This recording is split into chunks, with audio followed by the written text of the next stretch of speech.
What does self-care mean to you? And how do you view it in your life? Is it a non-negotiable? Is it something that feels like it takes a lot of effort? In this video, we're gonna be discussing how to make self-care flow in your life, why it should be a non-negotiable, and how we view it. How we view it probably affects how it plays out in our lives. I'll share my experience and what has helped me make self-care feel effortless. Without further ado, let's get into it. If you're interested in all things wellness, spirituality, mindfulness, creativity, manifestation, subscribe down below, hit the like button, and let me know what you want to see next. I want to start off by defining what is self-care.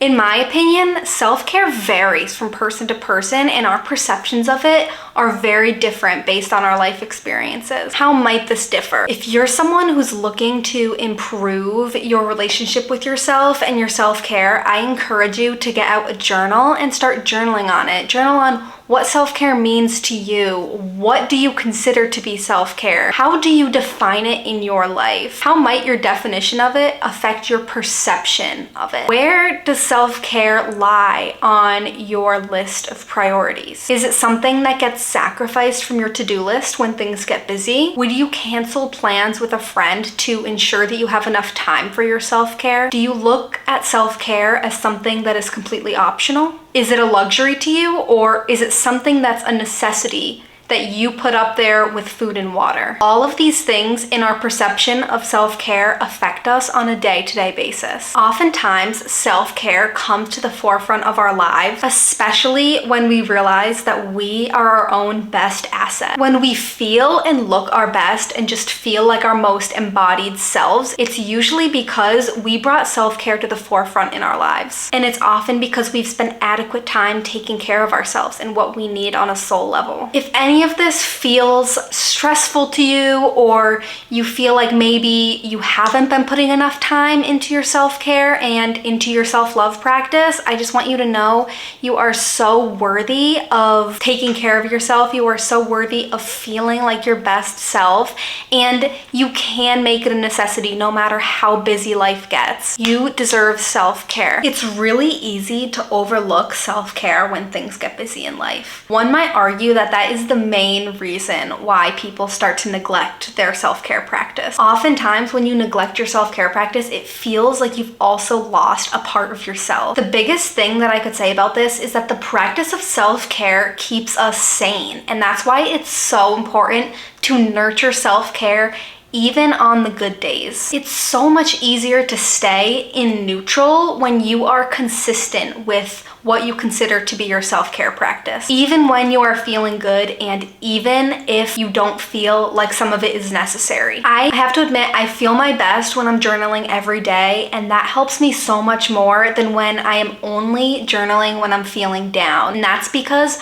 by journaling every day, I've created that habit that makes it feel like less of a force when I'm feeling down to get my journal out. Even though on some of the good days, I don't necessarily feel like I need to journal because I feel good inside already. It really just keeps that habit enforced and keeps that self-care enforced and sends myself and my subconscious a message that I am worthy of journaling every day. I am worthy of feeling good, and I'm worthy of that habit. There's something to be said for how you associate your self-care practice. If you associate journaling with feeling good because you journal on the good days, then that association will help you feel better when you're journaling on the days when you're feeling down. You're more likely to connect to that feel-good state. There's also something to be said for switching up different elements of your self-care routine depending on the day and based on your mood. But keeping consistent regardless of your mental state is what's gonna keep that habit going and keep that consistency. And it's gonna keep you in the flow state and in a better mood much more of the time. Certain elements of my self-care are non-negotiable for this reason. I know that if I keep these elements in my self-care routine, I will be able to stay in my neutral zone, feel more grounded consistently, and overall just have a better relationship with myself than if I didn't. Some things I do in my day-to-day life that I consider to be self-care and non-negotiable are: 1, waking up 30 minutes earlier so I have enough time to relax, maybe read, meditate, just sacred time for me in the morning before jumping into the day. This grounds me into my own energy and just starts my day off right and in a relaxed state. Of course, like any human, there are some days where I'm tight on time, maybe I overslept, but I just overall feel so much better when I make this a priority, and I know how good it makes me feel throughout the rest of the whole day. I know when I sacrifice that part of my routine, I really feel the effects of it, so that is one thing I keep really high on my priorities. Another element of my self-care that is non-negotiable, and you might see a theme here, is having time to myself before bed to wind down, whether that be reading, journaling. It really depends on what the night brings and how I'm feeling, but releasing that mental stimulation from the day and diving into a task like reading and journaling really helps me prepare my body to wind down, fall asleep, and just not have my mind racing. Sometimes what I do is simply relax and just lay, just think, sometimes do gratitude. As long as I have time before going to sleep, that's what matters to me. I try to prioritize this night one specifically because I know how busy life gets and how full our brains get as humans in the society, and I know that it's really gonna benefit my quality of sleep, how I wake up feeling, and just overall my mood. If you are able to keep that promise with yourself to do the bare minimum self-care that you decide is your non-negotiable, then your relationship with yourself will improve greatly. You will really start to trust yourself more, be in tune with your inner guidance, and just be able to stay in neutral more often. Neutral being less dips into the lows and more just feeling comfortable because you're not sacrificing these parts of yourself as frequently. Another non-negotiable for me that I am working on is moving my body more consistently, at least 3 times a week.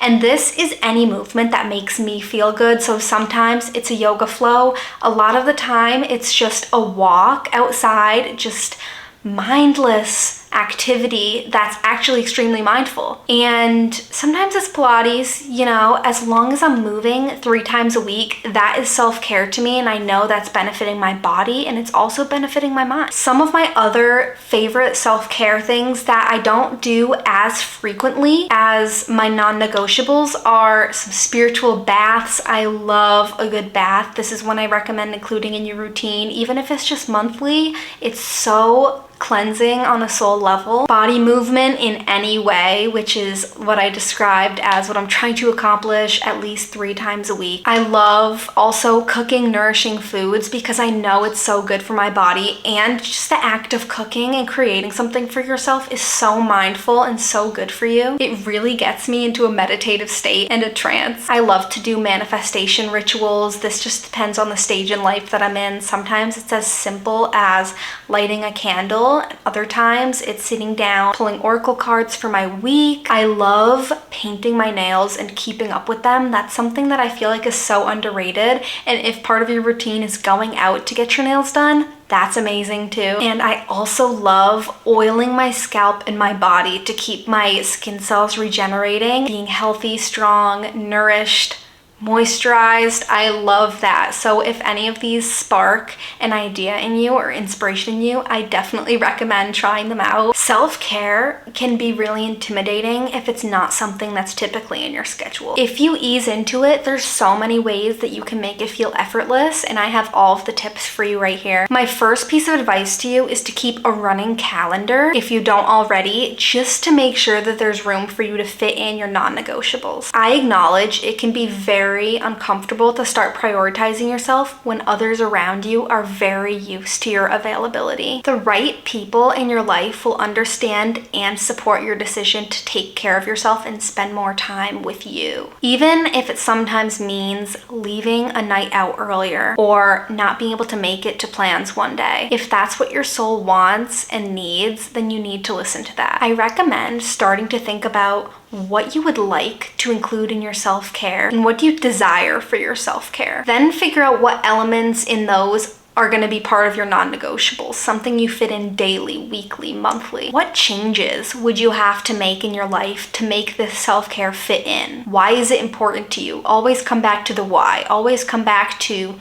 wanting to be in neutral. Always come back to how you want to feel. What's your end goal? If you start self-care, even when you feel good, even when you feel decent, it will set the habit in place to make it that much more effortless when you are in a rough patch in life. You won't have to search for that extra effort to take care of yourself because it will already be in place. You will not have to dig yourself out of the rut as hard because you will already be tending to yourself on an emotional level. I can go on and on about this topic, so let me know if you want me to go more in depth on any of the aspects I described. Thank you so much for joining me today. Don't forget to like this video if it provided value to you. Subscribe if you're interested in more content like this, and all of my socials will be linked below. Thank you, bye!